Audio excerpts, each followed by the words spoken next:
Después salen ustedes. El grupo de hipertensión pulmonar, después salen ustedes.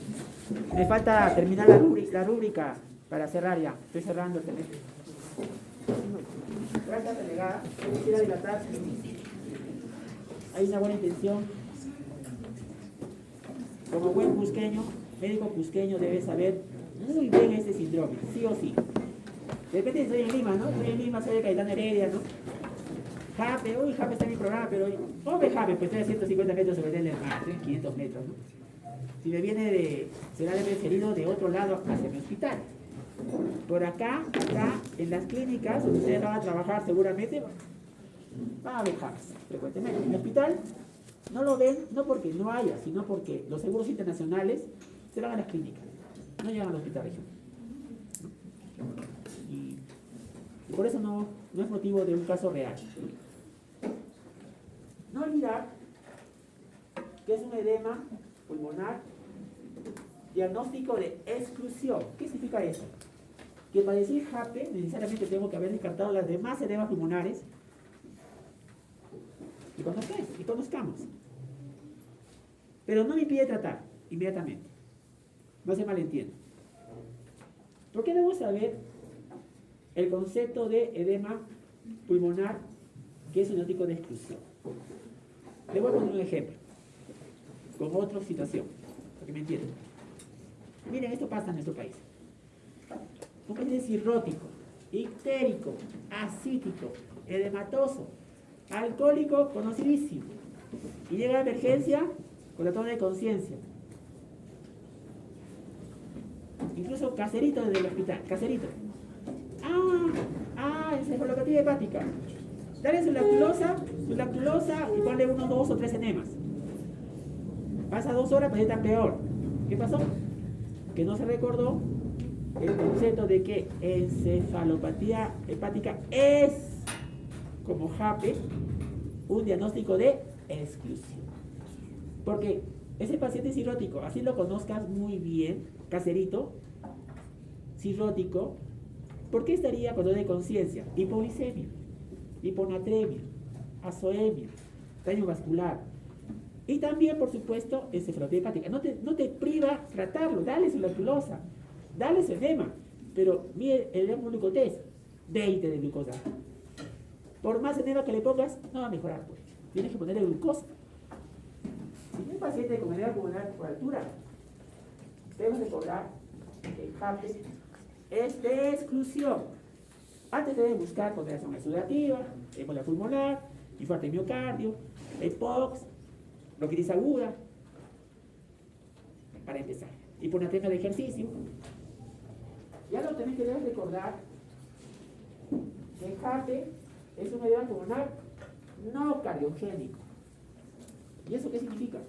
Que en el paciente no deberías encontrar semiológicamente cardiomegalia. Pregunta. Un paciente que viene con cardiomegalia al Crusco, ¿no le puede dar JAPE? Claro que le da JAPE también. Pero en general, un paciente joven, mayormente son jóvenes, pues, ¿no? Deportistas, ¿no?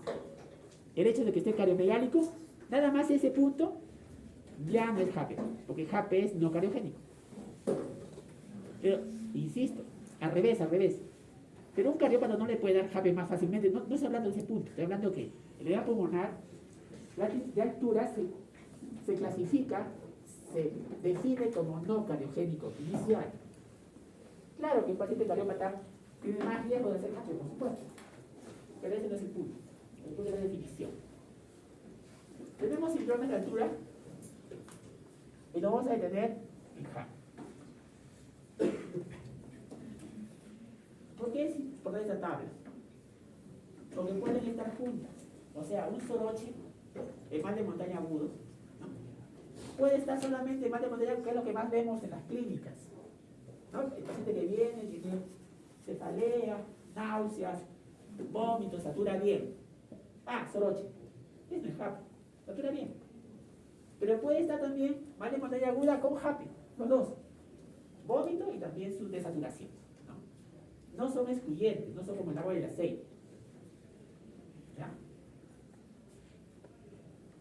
todos estos, lo que más vemos es mal de montaña aguda, obviamente.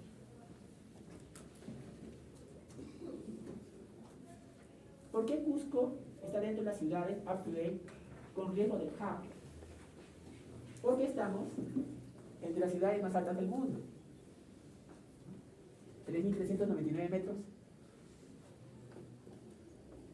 Y si el paciente no tiene una aclimatación apropiada, que se logra en 1 a 4 días, puede entrar a esta situación.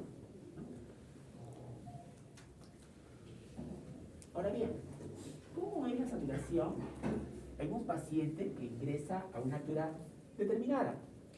Acá estamos nosotros. Más o menos 85%.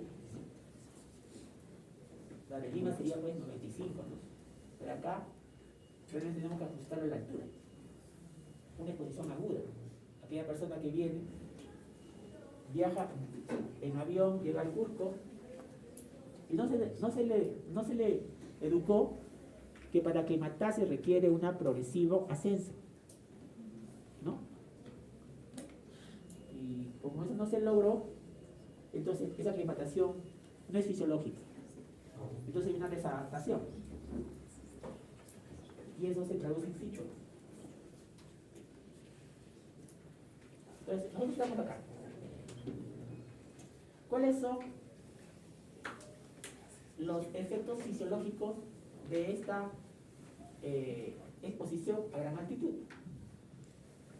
Como hay poco oxígeno, ya que acá es conocidísimo que es una hipoxia hipovárica, lo cual hace que el organismo no adaptado, no aclimatado, comienza a tener necesidad de más oxígeno, y lo que va a hacer obviamente es hiperventilar. Al hiperventilar, eso puede generar en el paciente alcalosis. Y la alcalosis, si no se compensa, va a generar que el pH aumente. Y para que esto se pueda compensar hasta donde se pueda, el riñón va a tratar, por la ley de acción de masas, que hemos hablado en la primera clase, ¿no? Si bicarbonato, el PCO2 disminuye, alcalosis, el bicarbonato va a tener que disminuir. ¿Cómo disminuye? Botando la clorina, o sea, es una bicarbonaturia compensatoria a la alcalosis. Entonces, al final, esa aclimatación se lograría en ese tiempo ya previsto, unas 4 días, todo bien. Pero ¿qué tal si el paciente no llega a esos rangos fisiológicos? Entonces comienza a desaturar. Esa desesperación puede ocurrir durante el sueño. Mayormente vienen en las noches. Como que no se adaptan, no pueden dormir, ¿no? Tienen problemas para poder movilizarse. Claro, esto es más pronunciado a mayor altitud. Estoy hablando en nuestra altitud. Entonces, no olviden eso. Cuando hablamos de respiratorio, que va a estar parcial, dijimos el mecanismo fisiopatológico de la disminución del apío, que la presión intraocular de oxígeno disminuye en la medida que disminuye la presión barométrica. Entonces, es de entender que a mayor altitud, menor presión barométrica, menor PIB. A mayor altitud, menor presión barométrica, menor PIB. Y por supuesto, menor saturación. Entonces, cuando esto pasa, el paciente,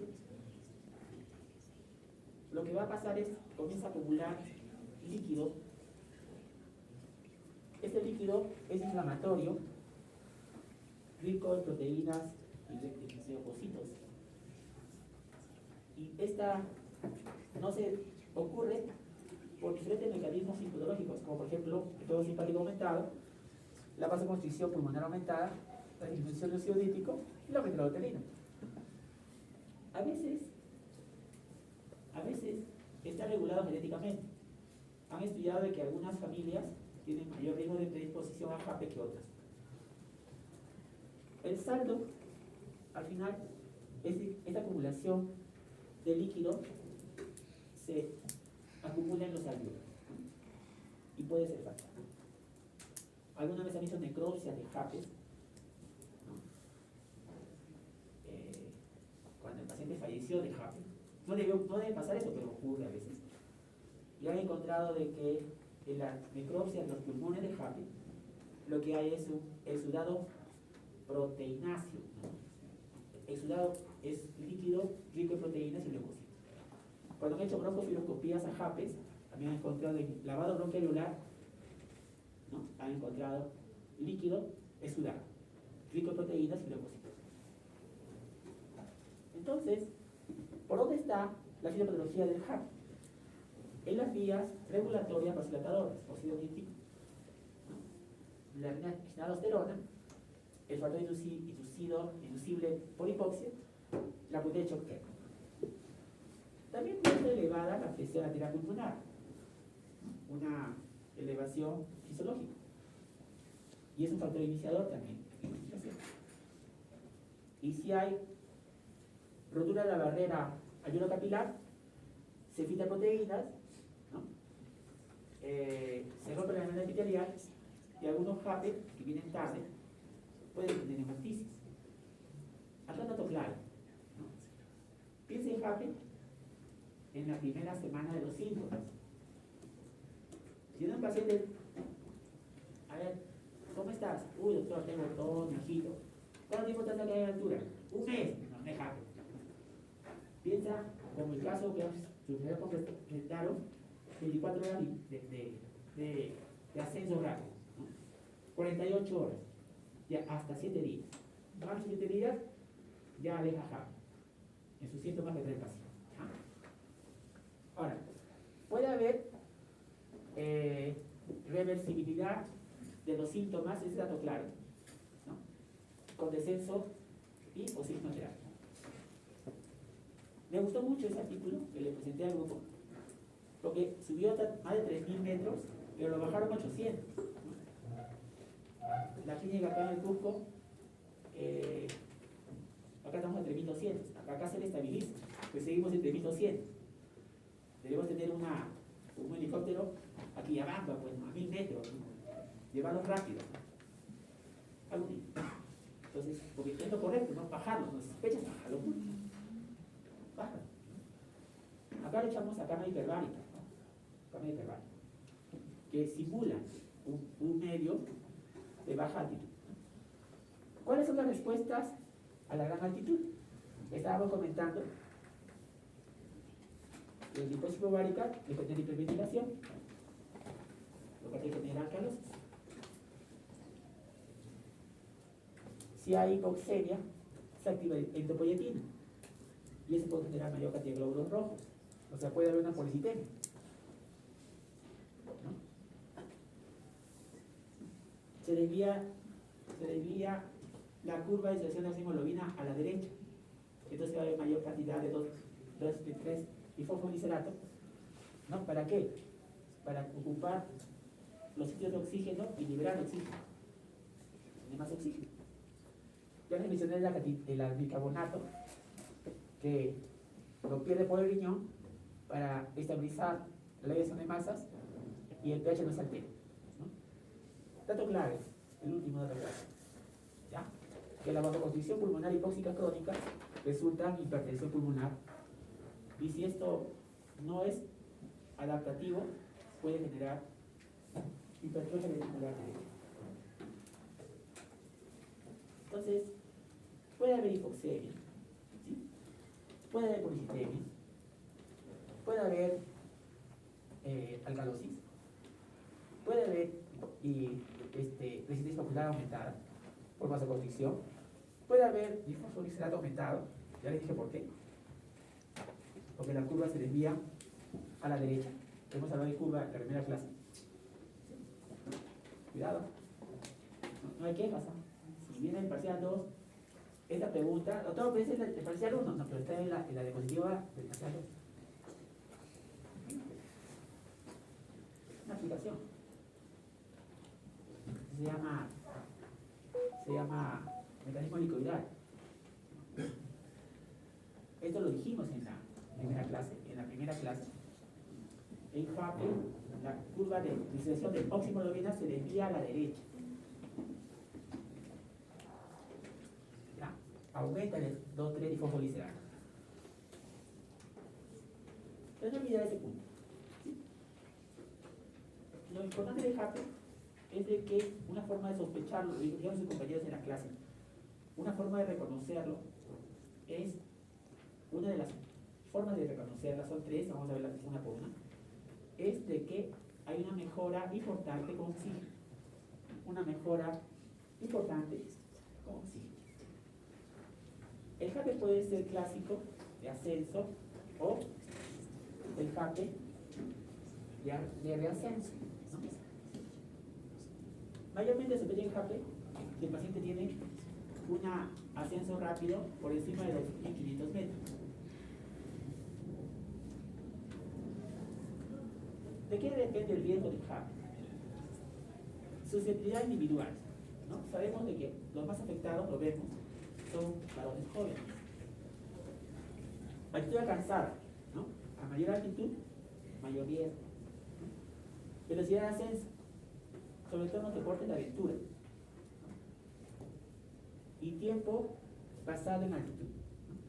Recomiendan que el ascenso sea progresivo, por lo menos 300 metros, ¿no? Cada día.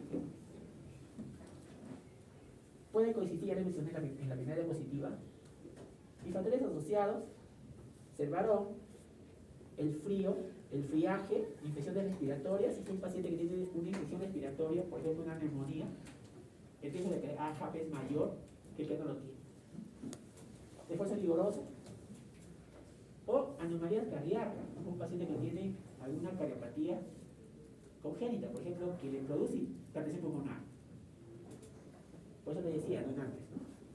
Por ejemplo, una comunicación interventricular o un CIE, ¿no? Que son cardiopatías congénitas cianóticas.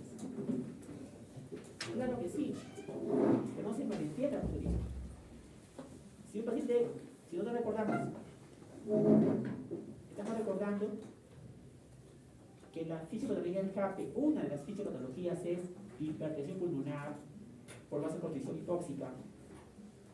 Si un paciente ya lo tiene desde el nacimiento, por un CIB o por un CIA, y viene a altura, tiene más riesgo de hacer FAPE, lo cual no indefine que el FAPE en general es no genético. No se malentienda eso.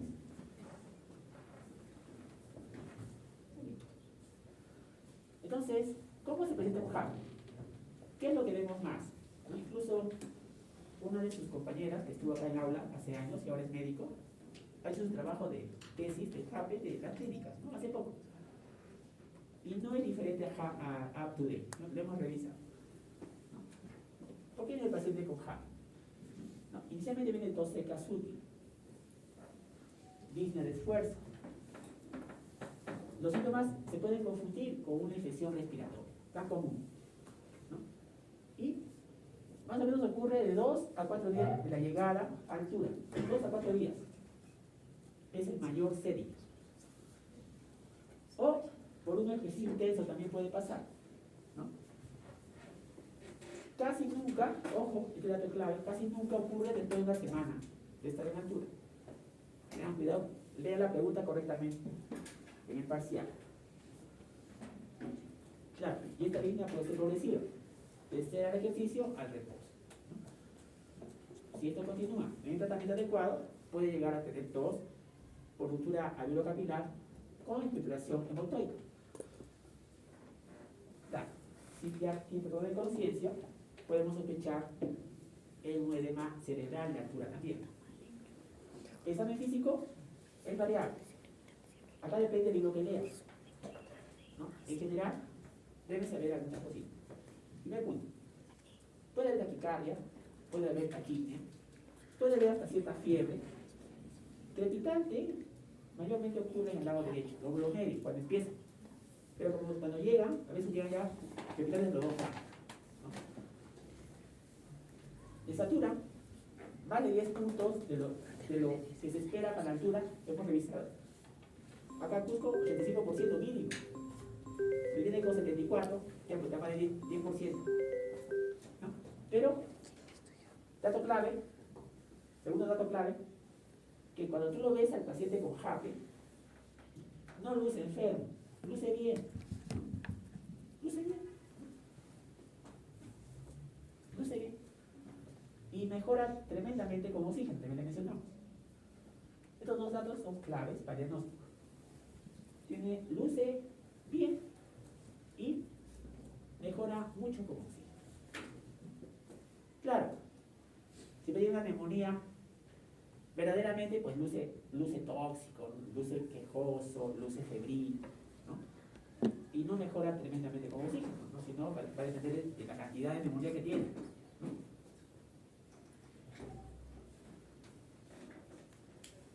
Bueno, no es clase de niños, pero los niños también pueden pasar JAPE. Es más difícil, si van a ser pediatras, agarrar JAPE a un niño, ¿no? Pero algo que les puedo orientar en esta diapositiva, además lo dicho, es la palidez, mayor trastorno de conciencia, síntomas en específico, ¿no? ¿Cómo te acercas a JAPE? Lo sospechaste, lo hacen más uno. Una imagen te puede ayudar, una placa, una toma o una ecocardiografía. ¿Qué vas a ver en la placa? Eso ya sale de Up to Date, es otro libro. Ahí le dice, en general recuerda esto. Primero, el compromiso es intersticial, dice. Y luego, el compromiso va a ser alveolar. Es el orden. Primero intersticial, luego es alveolar. ¿No? Lo que deben recordar por Up to Date es que inicialmente ocurre en el lado derecho, lóbulo derecho, ¿no? Crepitales. Y si esto avanza, bilateral. Acá el tercer dato clave. Que hay una discordancia entre el compromiso de las imágenes y el estadio del paciente. O sea, el compromiso imagenológico del paciente no guarda relación con su estado general bueno del paciente. Hay una discordancia, ¿no? En condensación oxidativa, como se corresponde, ¿no? El paciente está con síntomas y la imagen corresponde. Pero aquí en JAPE hay una discrepancia entre los infiltrados importantes, extensos, en la radiografía y el estado del paciente que no da para ello, ¿no? Hay una discrepancia, discordancia. Entonces recuerden esos 3 datos para JAPE, ¿ya? La tomografía te da mayor información, por ejemplo, virus merilado, ¿no? Condensación, y va a depender esto de la evolución del JAPE, ¿no? Como dije, primero es intersticial, luego es alveolar, ¿no? La ecocardiografía puede haber hipertensión pulmonar y el corazón derecho puede estar disfuncional. Acá Up to Date te da una radiografía. ¿Qué debes recordar de esta radiografía? Lo que dice la primera diapositiva, que no es cardiogénico, ¿no? Si no está cardíaca, normal. En general, digo, ¿no? Compromiso pariliar. Alas de mariposa, ¿no? Que es una fase ya importante de avance de la enfermedad. Salud. La ecografía es una deuda de que no esté todavía en el sílabo de epidemiología hasta ahora, ya que no tenemos a la mano en las visitas ecógrafo para poder hacerlo, pero es el quinto elemento de la exploración clínica, que es la insonación. Y acá usamos la ultrasonografía para buscar edema intersticial, ¿no? Que son las famosas líneas B o colas de cometa. Si ves líneas B o colas de cometa en la ecografía, en la cama del paciente, es donde dice edema intersticial, ¿no? Y puedes decir que suma a JAPE, ¿no? En ese contexto. Pero sin perder de vista que JAPE es un diagnóstico de exclusión. Puedes pedir laboratorio, tener cuidado con estos términos, cuidado, siempre tienen que estar con una buena historia clínica. Tener cuidado también con las diapositivas, deben actualizarse frecuentemente. Yo recuerdo, up to date, cuando empezó la Andina a usar up to date, hace años, decía que el feto anatómico cerebral, era normal. Y se entendía por qué. Claro, pues es normal si no es cardiogénico. Te digo. Pero después, hasta ahora, dicen que está elevado. Porque hay una distensión de la fibra miocardio. La troponina está elevada. Si solo es JAPE, se explica también. Porque hay muchas causas de elevación de troponina. Claro, si tiene un dolor típico de infarto de miocardio, ¿qué es lo que se JAPE? Pues un infarto. Pero si no tiene dolor de pecho, típico de infarto, troponina elevada, y no hay otra causa que le explique, la troponina puede estar elevada por tensión del corazón derecho mitad. Entonces, debemos saber interpretar, según el contexto del paciente, estos exámenes. Entonces, para el diagnóstico, los antecedentes, los síntomas, dato clave: 1 o 2 días de tos, húmeda, progresión temprana de disnea, es importante. Taquipnea, taquicardia, algunas películas, crepitantes, saturación baja. Imagen ayuda a confirmar el diagnóstico.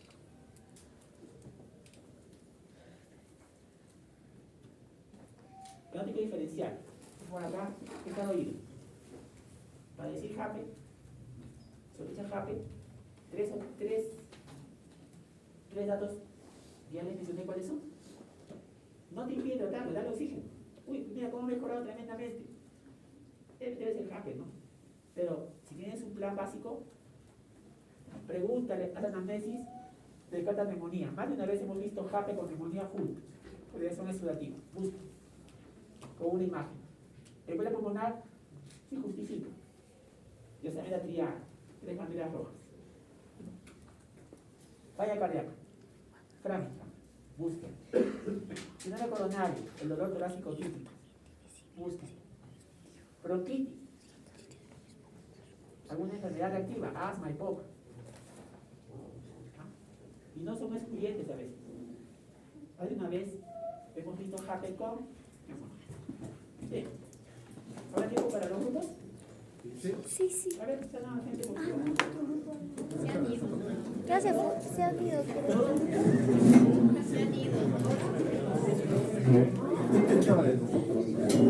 El grupo de JAPE se ha ido. Creo que tiene presentación de casos que se han ido.